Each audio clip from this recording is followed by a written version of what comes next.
Look, we've got a lot of friends and family and students, alumni. We've got all elements of our remarkable institution that are connected here. I appreciate your being in this session.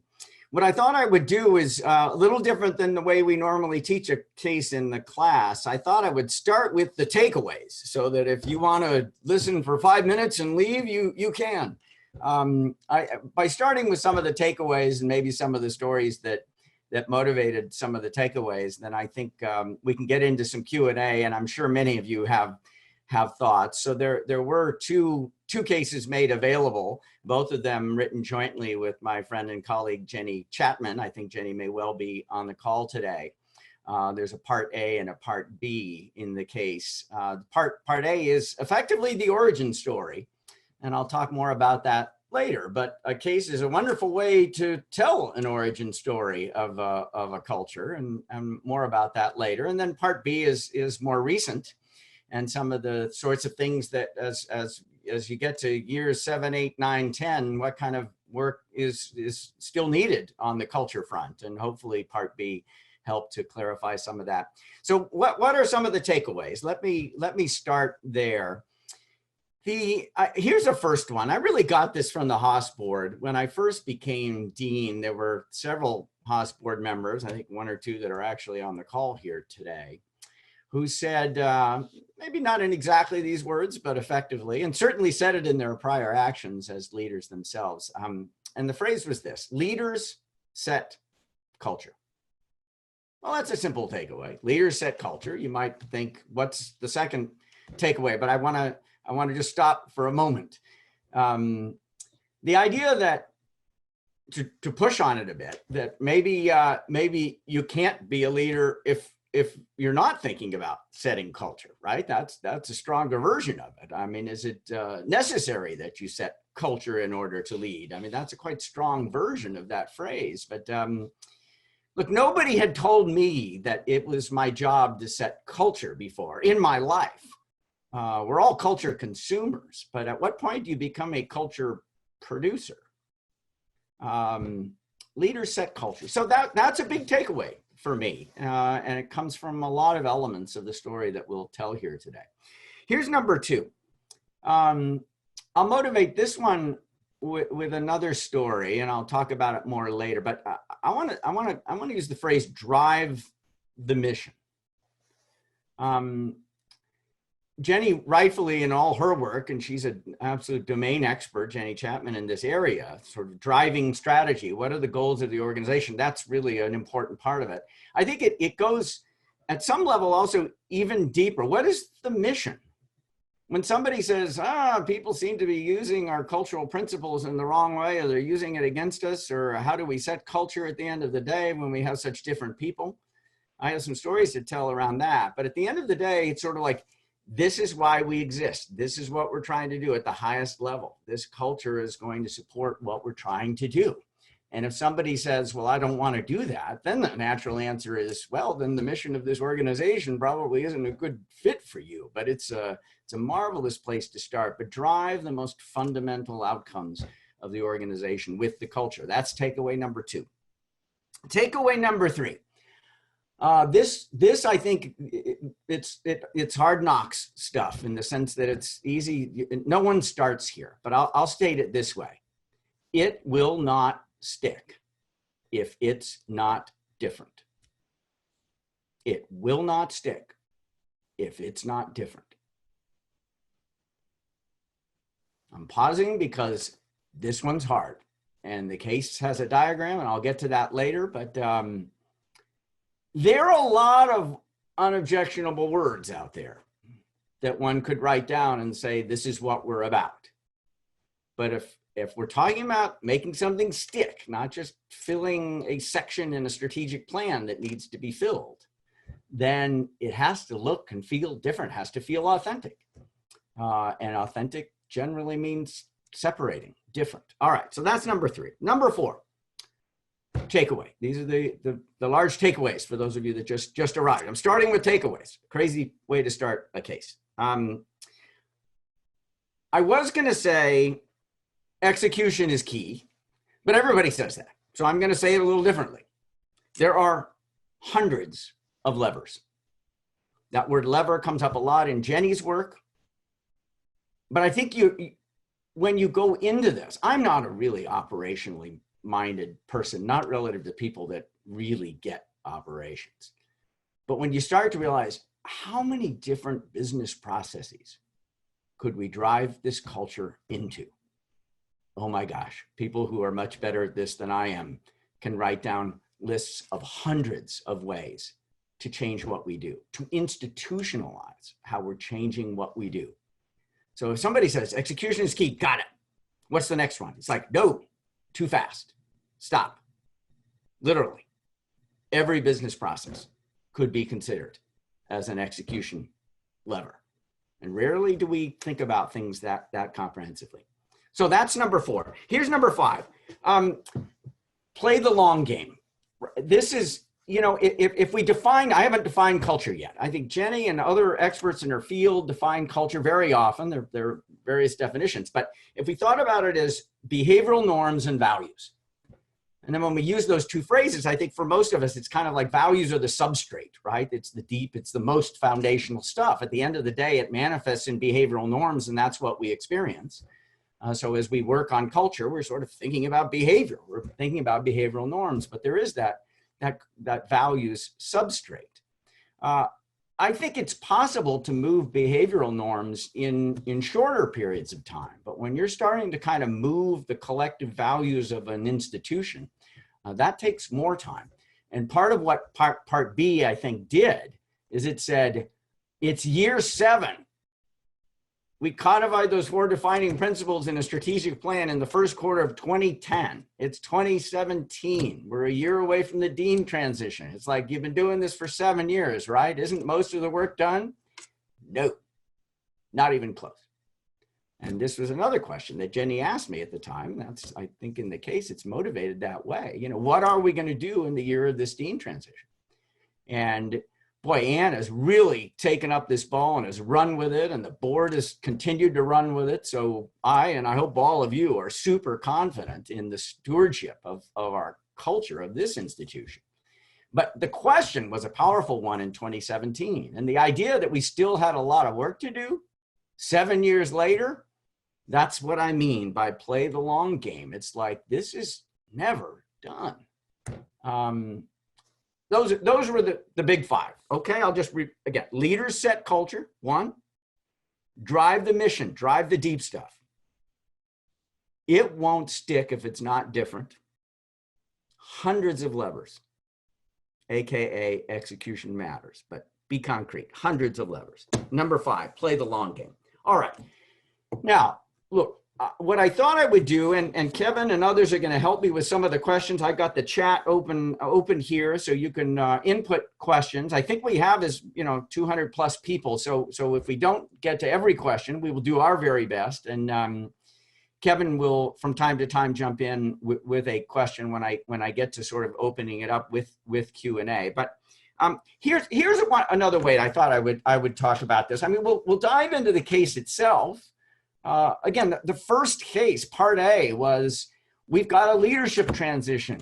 What are we going to do the year before the leadership transition to keep the culture strong, to protect all those investments we've been making for 7 years, right? The idea that a culture will necessarily survive a leadership transition, crazy. Will necessarily survive, crazy, right? That's when culture transitions typically happen, is during times of leadership transition. So that intentionality was really important. And that's sort of what at some sense, part B was an answer to part A, but that galvanizing question in part A was an important one. So here's where I'm going to start. I have a new job, as Kevin mentioned. I have a new job on campus. It's a campus-wide role. It's the Chief Innovation and Entrepreneurship Officer. So that's a mouthful. It's a job that didn't exist before. And maybe this is just me. Maybe, the old saying, for somebody with a hammer, everything looks like a nail. But I walk into a role like that, didn't exist before. We get created as we go along. And I won't say that every opportunity I'm seeing is a culture opportunity, but the culture lens on some of the big opportunities that I'm seeing is so helpful to me in this Berkeley-wide role. Just incredibly helpful to me. I'll give you a few concrete examples, not a lot of detail because that's not really what this case is about, but I just wanted to, we can think about this case as representing Haas and maybe a few generalizable principles, but I think if we're going to get full value out of some of these takeaways, then I think it's sort of like you walk into a new job and you realize, hey, this is part of what I need to think about here. Not the same thing, not the same principles, but the lens, the way of seeing and seeing the opportunities. Our entrepreneurship faculty talk a lot about, opportunity recognition. And part of what this lens does is it will help you recognize opportunities in organizations, places where you can change the game that maybe other people aren't even thinking about. And I think we've all seen that, right? The culture lens is not a natural lens for most people. All right. So very quickly, in my new role, so Chief Innovation and Entrepreneurship Officer. What if Carol Christ, thought experiment, our chancellor comes out tomorrow and says, all right, from now on, Berkeley's going to be all about entrepreneurship. Dead on arrival. Dead on arrival. I think for a lot of us, for people that are connected to the business school, you might think, yeah, good on you. That's a great choice. But here's what would happen immediately. The faculty at Berkeley would say, yeah, show me the research in entrepreneurship, right? I'll show you the research in physics and engineering and English and show me the research. And you're going to wrap this research university around a field that has, to a first approximation, like no depth in research. No, you're not. Game over. Game over. Okay. And there are other reasons why entrepreneurship might not be quite the right choice. So culturally, that is not a word that speaks to everybody. But we have started to play with a narrative that does, at least initially, speak to everybody. And that narrative is a narrative around the Berkeley changemaker. Berkeley changemaker. Now, if I said the Harvard changemaker, does that resonate for you? Maybe it's a little dissonant, not to take anything away from the remarkable institution that Harvard is, but those two words don't fit so naturally together. Remember what I was saying before, there are a lot of unobjectionable words. You're looking for words and phrases and concepts and values that validly differentiate.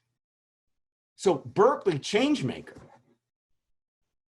Carol Christ is starting to talk about a community of changemakers. Not a new idea, it's just codifying what's been around Berkeley for a long time. Okay, so thinking about what language will work for this place will become differentiating, that is inclusive, it's unifying. The humanists on campus are as thrilled with this Berkeley changemaker notion as the STEM faculty are. Ah, okay. Now you could say this isn't really a culture point. This is sort of like isn't it just a branding point? It's like, no. Values, norms, behavior. I was on a call just the other day to tether it to values. In fact, yesterday, I was on a call with the chief operating officers. We call them chief administrative officers, CAOs, for all the departments on campus. Engineering, letters and science, all of it. And we were talking about Berkeley changemaker. And one of them said, talk about the tether for this narrative to the values. This was a person that was essentially saying, I like the words, but you need to tether to values. We need to tether to values if it's going to work. What was my answer? I said, well, I'll give you one. Again, these are people that the four defining principles aren't as familiar as four defining principles as they are to most all of you. But I said, how about question the status quo? Is that fundamentally Berkeley? If I said Harvard, question the status quo, not to pick on Harvard, although I picked on Harvard twice already, but Harvard, question the status quo. No, it's not where its strength is. It's not where it comes from. For Berkeley, it's like it's been here forever. And if we said, this change maker, question, that habit of mind of questioning the status quo, fundamental ingredient. Berkeley has that in spades. Another thing I was able to say, I actually used these words. I said, we can use different words, but beyond yourself, a sense of stewardship for something larger. That's really important to change making. So change making isn't just entrepreneurship or just innovation, and it's not just social change. It's those things and more. It's living a life of agency. Okay, so this is not the only thing I'm working on in my new job, and I'm going to stop here, but I think part of it is about this idea of, my gosh, the lens that is in this toolkit is something that I think professionally can help all of us sort of frame and reframe problems in ways where it's like, those are some levers. Those were some levers that we weren't thinking about. Okay, enough on that. I'm going to, so there's a question here, and I'm going to take a question because hopefully some of you have seen the case itself. So either Kevin or let's see, Laura Meitels has a hand up. So I'm going to take a Q&A with, can you talk more about the focus group survey and what questions helped the most? Okay, so thanks for that. This is one of the questions that was just input. So now there were surveys at many stages of this. The survey that was mentioned in part B was the Pulse survey, and that we're doing annually. The idea is, how are we doing in different groups, right? Student group, not just students, but separate programs of students, among our alumni, that sort of thing. I think that the questions that really helped most, part of it was, tethering this to the opportunities that our students have by coming to Berkeley, right? Part of this is, look, we want the best people, the people that we want. What does best mean? The people that we most want, we want them to choose us. Okay, let me put it that way. And we need a proposition. So part of it was about, what are some of the things that recruiters are most looking for? When we think about, so company after company, I'm not going to use foul language, but company after company is saying, look, no jerks, right? They usually use a word that starts with A, but no jerks. We don't want to do that anymore. Even companies that you might think, they've had a little trouble historically with that issue. And so confidence without attitude, as we were trying, so some of the questions that helped us understand what would be valuable in the marketplace for our students. We weren't doing this just to make our students valuable in the marketplace, but we did want to make sure that we were coming up with a bundle of attributes that people wanted to hire, that students wanted to be part of. It can't just be a feel-good thing. It has to also fire on the cylinder of providing opportunities for our students and our people. So I think some questions around that were really quite helpful. And then, this is sort of pre-survey, but the spirit of the question asked about a survey. But confidence without attitude, that phrasing actually came from a discussion we were having with a recruiter.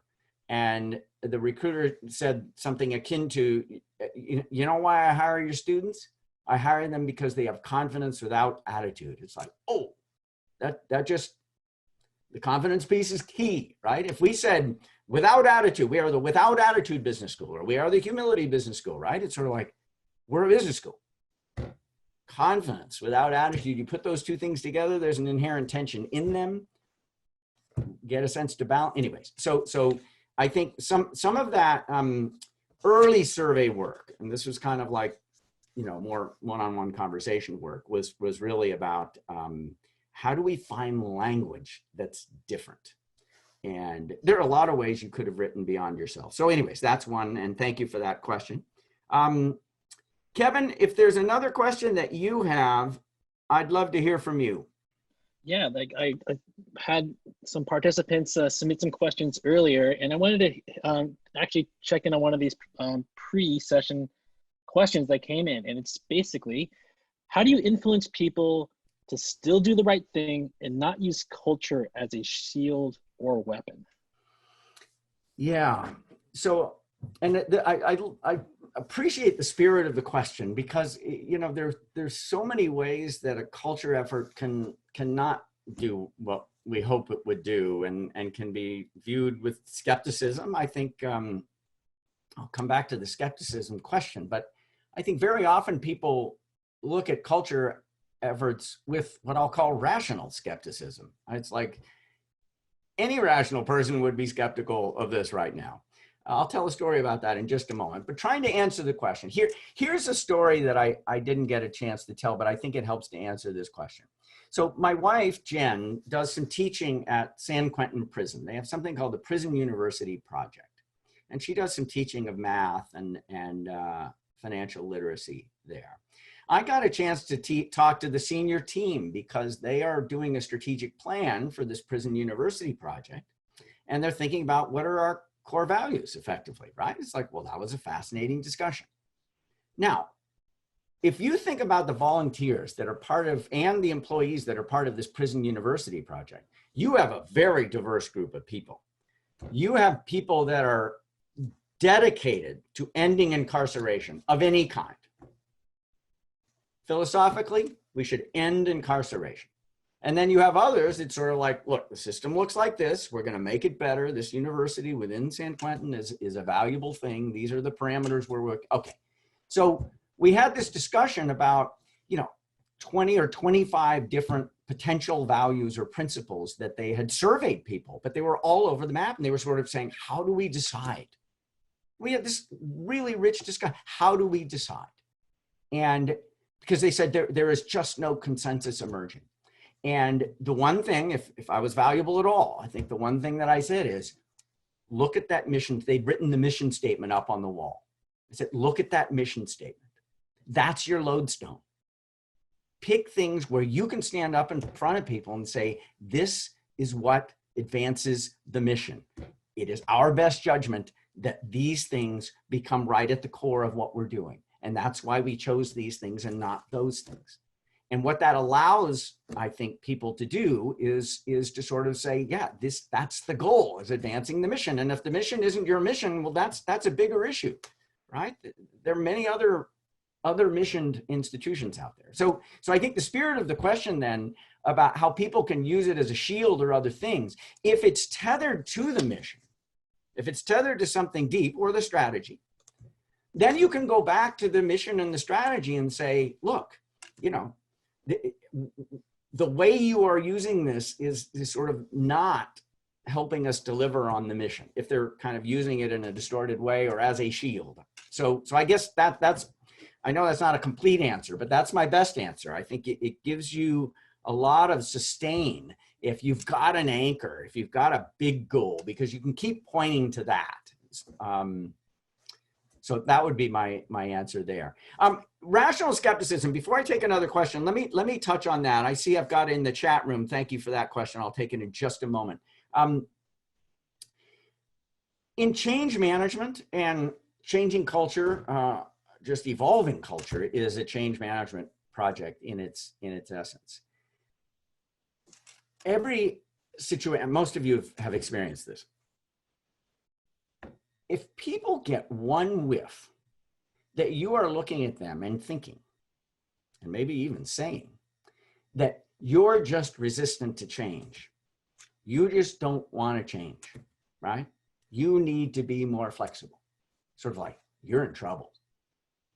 I think the healthiest way to start a culture change project is, look, the people who are skeptical, start with trusting their intentions, by which I mean, start with the idea that their resistance is rational and your job is to understand it and address it. So let me give you an example. I'm a new dean. It's 2008. This next question is about my time at Goldman Sachs, and I'm going to talk a little bit about that. In the prior 8 years, we had 6 dean transitions. Laura Tyson stepped down. Ben Hermelin came in. Okay, transition 1. Ben was an interim dean. Then Ben transitioned to Tom Campbell. Then Tom Campbell, if you remember, served our state as the director of finance. He went on leave.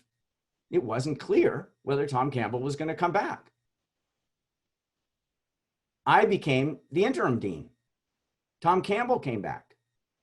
Then I became dean. Okay, so this is, 5 transitions in a very short. So now you've got a faculty and you're saying, culture, we're going to do this culture thing. We're going to take it really seriously. It's like, whatever. I mean, you'd have to be rationally skeptical, right? Deans come and go, friend. Okay, we'll support it enough. But imagine if in year 1 of the culture strategy, it's 2010, and then we tell the faculty, hey, we're going to put a question on your teaching evaluations about how much you conform with confidence without attitude or the defining principles more generally. And we're going to chisel these things into the wall as you walk into the school. No, you're not. You are absolutely not going to do that stuff, okay? No way. That would have been the response, and it probably would have been a rational response. Now, it was only 7 years later that people started to see the payoff to the strategy. And many faculty were coming to me and saying, I used to be a skeptic, I get it now. And that's when all of a sudden there was another wave of change, another wave of execution and implementation that became feasible. It wasn't even feasible in the early years. So start with that rationality. So I've got a question here, and thank you very much about it. Epiphanies I had on culture during my time at Goldman Sachs. And I think this is one of the things that helped me a lot. Look, the Goldman Sachs culture is different than lots of other banks' culture. The Goldman Sachs culture is very different than Berkeley's culture and Haas's culture. For me, the epiphany was more about methodology. And that's a highfalutin word. It was more about intentionality. What does intentionality around culture look like? So I was at Goldman Sachs for 2 years, 2006 to 2008. I was the chief learning officer, so I was overseeing what was called Goldman Sachs University, but what they call the learning and development function at the bank. But because I had that title, I was on what was called the operating committee of their HR division. They called it HCM, Human Capital Management, but I was on the operating committee, which meant that I was in the room when they were deciding on the bonuses. I was in the room when we were discussing the hardest employee relations, cases. I was in the room when we discussed how culture gets managed, right? So that, talk about eye-opening for me. Hello, academic, most all of my life, and you're in on those conversations. And look, that is a company that takes the management of culture super seriously. Now, obviously, they've had breaches. There's stuff that's been in the newspaper. I think for me, the takeaway was, what does intentionality look like? What are the goals? How does this get done? So I was at Goldman Sachs. Like, for example, one of the projects that I got to work on while I was there was I think the most fun project I got to work on. It was a deliverable to the then CEO, Lloyd Blankfein, and the senior most committee, they called it the management committee, called the top 5 culture shocks experienced by outside higher managing directors. So prior to the Goldman Sachs' IPO in 1999, they virtually never hired from the outside at the senior level, the managing director level or partner level. That just wasn't done. You promote from within. Once they became a public company, they started hiring quite senior people from the outside. And the acculturation was very difficult. And they'd spend months trying to hire somebody, and they'd give them a big package to come, and then she or he would leave in 6 months. Not always, but too often. And the acculturation was the problem. So what are the culture shocks? I mean, talk to these people, figure out what's really hard. I won't go into that in detail, but working on something like that, it's like, wow, here's a lens that I didn't even have. And now it's, I'm starting to appreciate it. So it's 2008. Now I'm back at Berkeley. I'm just starting as dean. Some of you have heard me tell this story. I think I probably told it in one form or another in the case with Jenny. But I'm looking at my screen, my Haas, the website for the Haas School. It's July 2008. And I'm searching on culture, principles, values, core values, words like that. Nothing's written down. Obviously, Haas had a culture, but nothing codified at that time. And so, having seen this intentionality and then seeing, blank slate is not fair, but no culture effort, no full culture effort ever having been pursued at Haas, that looked like a giant opportunity to me. And Jennifer Chiswick, who was the chief operating officer at the time, was absolutely fundamental to moving this forward, as were, and Jenny, of course, Jenny Chatman, and many other people. So a lot of people that worked on it. So that was one of the things that, that I got from Goldman, was this, okay, so this is what intentionality looks like. And boy, academic institutions are not run that way. I mean, you know, this idea that leaders set culture, most of you that are in industry, a lot of the people on the call, of course, are. This idea of leaders set culture, isn't that kind of obvious? It's like, say that to the president of a university. Maybe by the time people get to a role like that, they've started to think about this stuff. But you say that to a dean of a university, and that sort of, it's sort of like, no, these people weren't shaped to think that way. Here's another question, I will take it. How do you see our culture and defining principles supporting us navigating through and beyond the current crisis? So thank you for that one. And that's all the time we have. Thank you very much for coming. Well, we do have some time left, so let me do my best to address that one.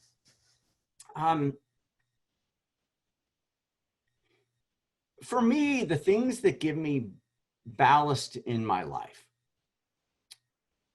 I think it's true for most all of us, is our values. And sometimes when people ask me, why are you so hopeful? Why are you so optimistic about the future? Well, one of the things that makes me optimistic about the future is that there are institutions that stand for certain values that are very important to me. Berkeley's a perfect example. I love what Berkeley represents. You know, most great private universities, I'm grossly oversimplifying, but exclusivity is as fundamental to their identity as any other principle. And inclusivity, as the public institution that Berkeley is as fundamental to its identity. That's a really important principle. And so, you know, how do we see our culture and defining principles? I think in general, people, these are the things that people can hold on to. It's the substrate, it's the deep stuff, it's the foundational stuff. So I think in general, it's at times of crisis when people have even greater need for the ballast that a strong culture, that a clearly articulated set of values can bring. Now, more specifically, if you started to think about, like, the habit of mine of students always in questioning the status quo. I mean, so Scott Galloway, one of our alums, he wrote a column about higher ed, and he said, you know, people are out there saying the whole world is going to be different as a result of COVID-19. That was his first line. And then he said, that last sentence is, he didn't use this word, not correct, okay? Used a word, started with B. That ability to hear what people are saying and understand, look, there are some fundamental things that are going to change, and there's some fundamental things that aren't going to change. And this isn't going to be easy, and it's going to take a long time. But I think, you know, that sort of questioning the status quo and students always it provides, a, you know, it gives us a way to sort of process an incredibly complicated set of changing circumstances and feel like we've got habits of mind that will help us. And then when you think about things like, you know, beyond yourself, my gosh, if stewardship for something larger is not something that we're sort of seeing in our communities. I was just visiting some friends. They happen 6 feet apart. They happen to live in San Francisco, but they told me a story. And they said, you know, our church group, one of our church group members who was knocked down by COVID-19 was coming back from the hospital that day. And we all knew, can't remember if it was a he or she, we all knew that this person was coming back. And what we did is we all lined up on the sidewalk outside the house, 6 feet apart. And we were clapping as they arrived at their home. Oh, you know, that is a community, right? That is people letting each other know that we need each other more right now than ever. So, you know, that's not just about beyond yourself. That's about shared values. That's about feeling like you're part of something. You know, human beings need to feel like they're part of something that matters. And so I think the culture is helping us at those kind of macro levels as well. So here's another question. I'll jump into it in the Q&A. People have experienced success because of the culture they practice, good or bad. How do you convince them to change their culture and have the same success or more? What are some of the examples of sacrifices that people have to make to change their culture? So that's a really important question. You know, when people ask me about, all right, so how do you get like the faculty? If you have a lot of rational skepticism coming from the faculty, right? Many of these are, tenured faculty that have been there for 20 years and maybe they're here for another 10 or 20 years, right? And the deans are rotating through. It's sort of like, yeah, whatever, right? That's like the long-term equity holders at some level. And the way so I think you have to put a benefits lens. This is true of any change management program, but you have to put a benefits lens on it for people, right? It's sort of like, all right, what are the benefits here?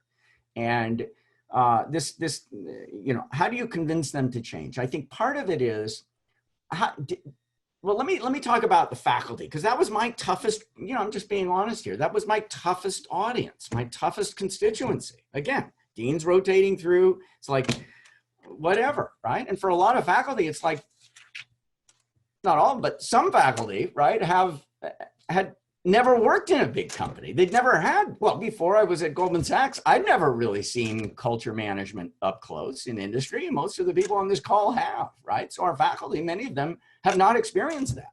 They haven't even heard, a CEO, not many, but some haven't been in a company where culture was sort of right at the top shelf. So what did the benefits lens look like to the faculty? I sent an email to the faculty, the tenure track faculty especially, pretty frequently, like once a year, at least once every 2 years. And the subject line of the email, this was every year or two, benefits to you from the culture strategy. I wanted people to continue to see that this is winning the students we want to win. For those of you that read Part B, right? Page 7 of the Part B case are the data on admissions. And we asked students that we've admitted, most all of which, this is for the full-time MBA program, most all of which have got into another couple of schools. Why did you choose Haas over those other great schools? And yeah, reputation matters and geography matters, but 3 times as many people as cited either of those other 2 reasons. When we told them, no, you get to pick one and only one reason, 3 times as many said culture and defining principles. That's what broke the tie. That's what hit me right here.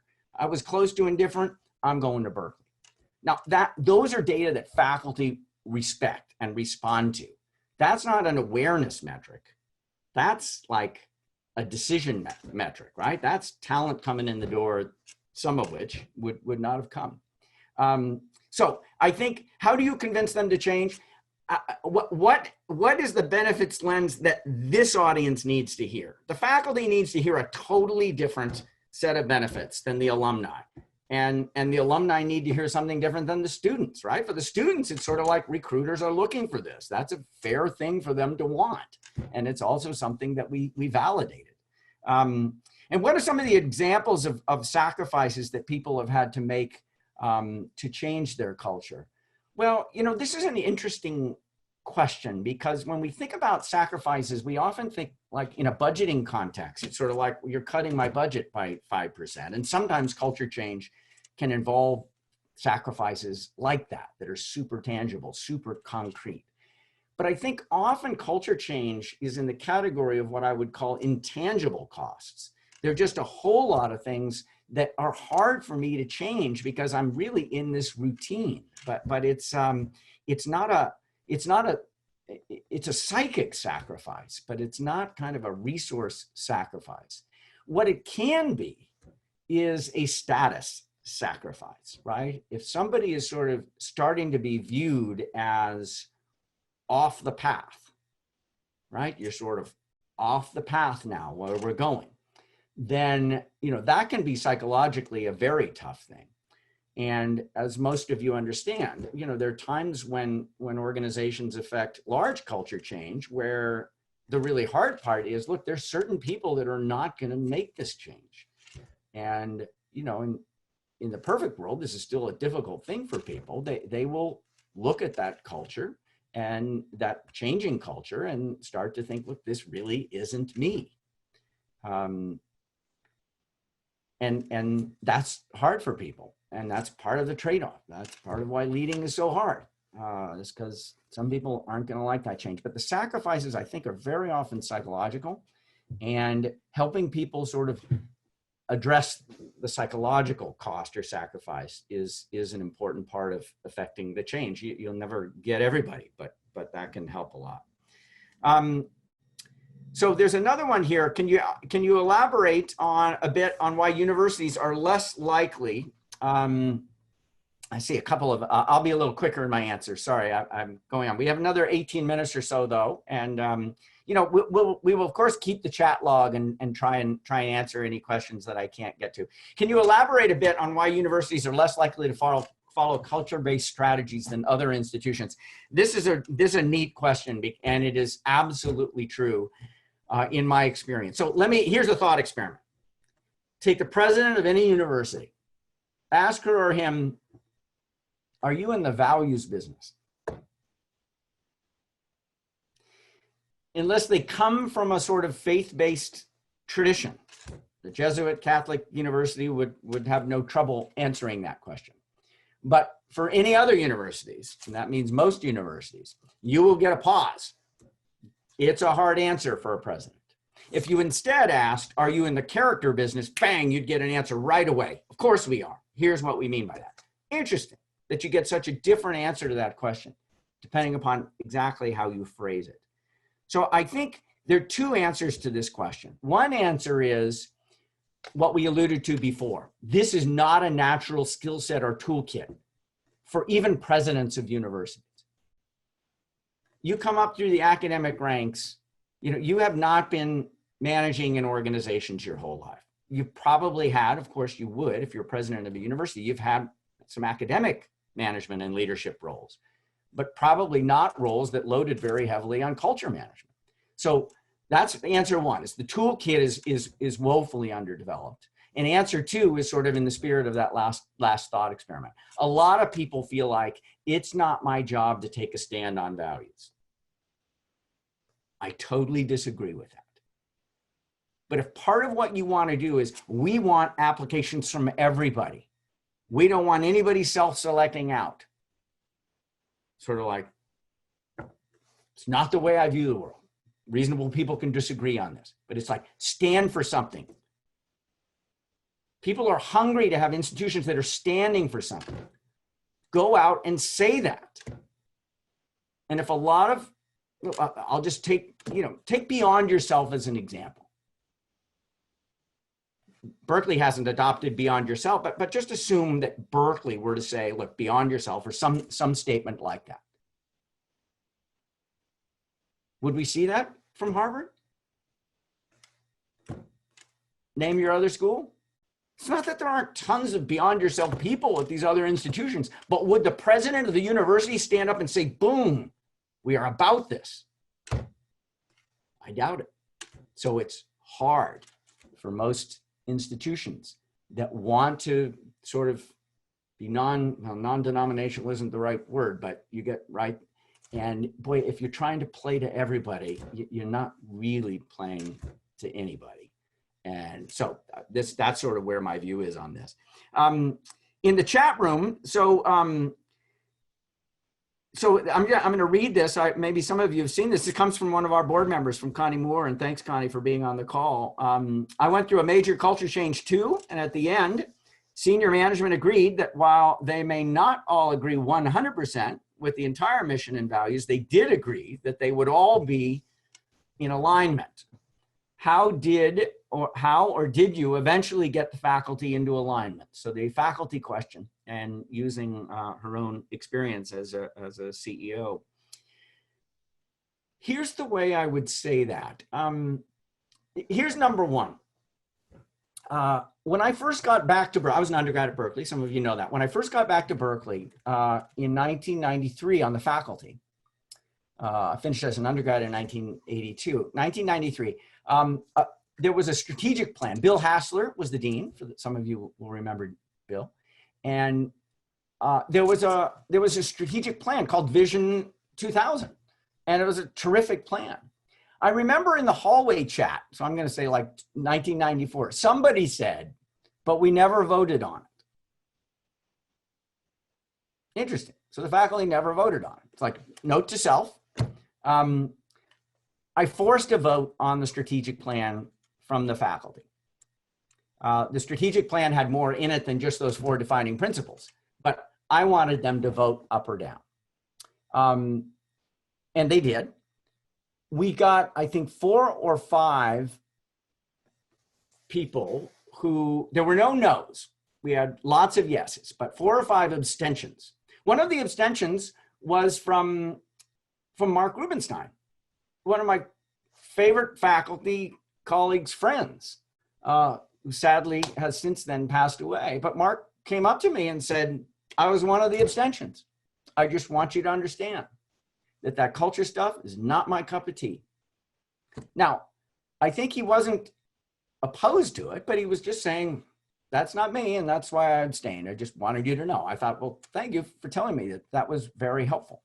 I think a number of faculty, I won't mention names, but faculty, you know, my field is economics. My field is finance. That's what I do, economics and finance. People that are geared like me are not geared. They didn't get their PhD in a field where behavioral norms and values, and that's what makes the world go round. It's like, no, it's kind of the opposite, right? It's sort of like, show me the incentives, show me the financial rewards, show me who owns the decision rights. What is the principal agent, you know, what's the relationship between these people? Show me the structural relationship. And so anyways, I was coded to be a skeptic of this kind of stuff. And I was up until about 15 years ago. And that's the way a lot of my faculty colleagues were. But several of my economist and finance faculty members have come up to me since then and said, I was a total skeptic and I totally get it now. So not everybody was on board, but I think that helped people sort of, you know, they wanted to see the benefits. And I tried never to say, you're just you're just a natural born resistor. I tried always to show them the benefits and show them the students that were coming. And then, you know, very, very last comment, I've gone on this one a little while, but I think it's important because, you know, how do you get through to your toughest audience? That's a fundamental question. And there are a lot of tools. But when we were having that faculty vote, here's what I said to them. I was explicit. I said, I need 2 things from you. I need 2 things from you. Number 1, this culture stuff may not be your cup of tea, but please understand that these students that are in our classrooms, many of them have a lot of experience in companies where the CEO talks about this all the time. It is in their experience. So it's fine if this isn't your cup of tea, but here's my ask. Don't disrespect this in front of the students. Don't stand up in your class and say it's all fluff and doesn't matter and don't worry about it. Don't do that because it's important to them and it's important to a lot of us. And I don't think a single faculty, never heard of a faculty member doing that, but I was explicit. I said, don't do that. Number 2, a little more positively, I realize I'm being very negative. More positively, I said, look at those 4 defining principles. Here's the second thing I need from you. Question the status quo. Confidence without attitude. Students always beyond yourself. Are these the graduates we're proud of? Are these the students we want to attract? Come on, let's do this. Let's do this. And now, I call that sort of level 1 and level 2.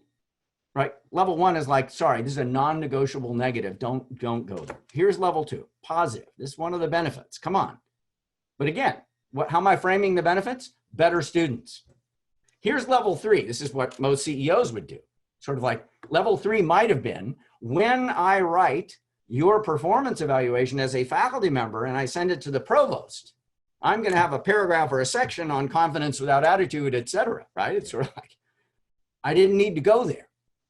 Now, you would never not go there. You would never say, we're going to do a culture thing, and you, this very important segment, your performance evaluation is going to be orthogonal to it.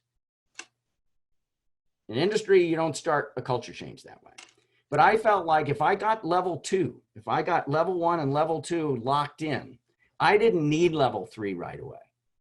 And it wasn't until 7 years later that we put it in the teaching evaluation, and because faculty were starting to say, I get it, and I want to be part of that. So that's, you know, that was a long road. The punchline here is, yeah, I'm sure there are a few faculty you could say, I still don't like it. You know, it's, you know, sometimes faculty use the word infantilizing.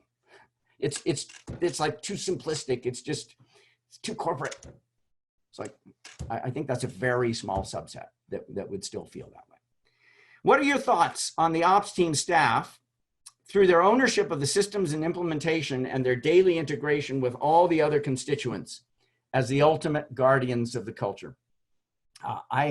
This is a really important question, and most all of you who have experience know how important this question is. It's sort of, you know, the top-down thing is never going to be able to get all the work done. People, you know, here's one way that I think about this. I promise to answer this question directly, but imagine if we came up with a set of words. I don't want to disrespect anybody else's company's culture or anything like that, but imagine a word that is like, okay, this is a good word. We like this word, but everybody uses the word, right? It could be a word like excellence. Excellence is a great word. So excellence, right at the core of who we are. It's like, well, that's a good thing. It's not, remember what I said, it won't stick if it's not different. How many organizations, if you've been 5 minutes on the web, right? How many organizations would have excellence at the top line? Awful lot of them. Why am I saying this? If I work for you and you say, Rich, we're going out with excellence, I want you to talk about excellence whenever you have a chance to say anything. Sort of like, well, from time to time I'll do it, especially if you're watching. But when I have discretion over what I talk about, I may not choose to talk about that because it doesn't feel real for me. It doesn't feel separating. It doesn't feel like it's capturing the identity of the way I think about this place. So part of what this question is, you know, the staff, the people on the ground, the people that are living it every day, many of them, I'm not saying all of them, but they are proud of it, right? Again, we just codified what was around here forever. But when that recruiter said confidence without attitude, it's sort of like, that's a thing you can be proud of. How many times have I talked about confidence without attitude in front of prospective students or alumni or recruiters? It's like, I don't know, 1 billion? And people keep saying, God, enough already. It's all you talk about, which is sometimes true. But when it's fun to talk about it, when you're proud of it, when it's going on the ground, that's a force multiplier, right? That's when it kicks into gear. So, you know, ultimately, that's part of why I think if you said, why doesn't it stick if it's not different? Why doesn't it stick?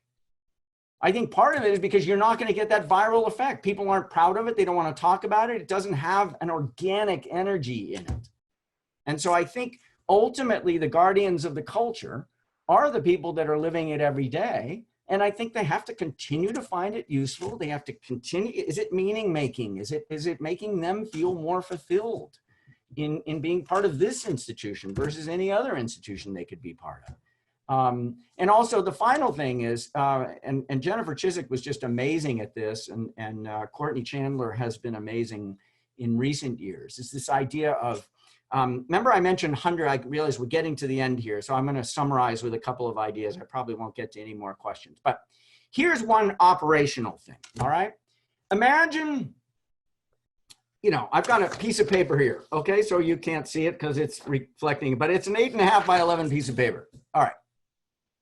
Imagine that piece of paper represents the set of business processes of your company. Or maybe you're in an NGO or it's a civic organization, whatever it is, okay? Your enterprise.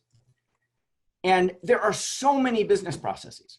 So if you thought about the Haas School, it's sort of like, well, how do we interact with our alumni? How do we interact with recruiters? How do we recruit students? What does the admissions process look like? How do we evaluate faculty? How do we teach? What does the computer center look? It's dizzying.